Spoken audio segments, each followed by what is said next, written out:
Congress MP Mallu Ravi పిలుపుతో క్రమశిక్షణ committee భేటీకి వచ్చానన్నారు కొండా మురళి. స్థానిక ఎన్నికల్లో అందరితో కలిసి పనిచేయాలని మల్లు రవి చెప్పారని తెలిపారు.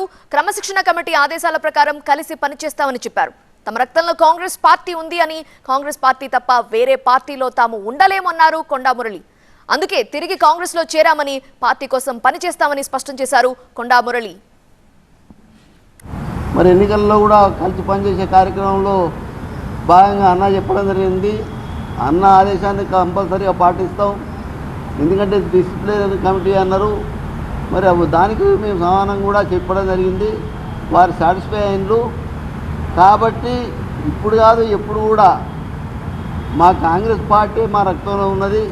కాబట్టి ఎందులో ఉండలేము, కాంగ్రెస్ పార్టీని అయితేనే ఉంటాం. కాబట్టి మీ పార్టీకి రావడం జరిగింది. మరి ఈరోజు ఒకటే మాట చెప్తున్నా, కాంగ్రెస్ పార్టీ ఏ ఆదేశం ఇస్తే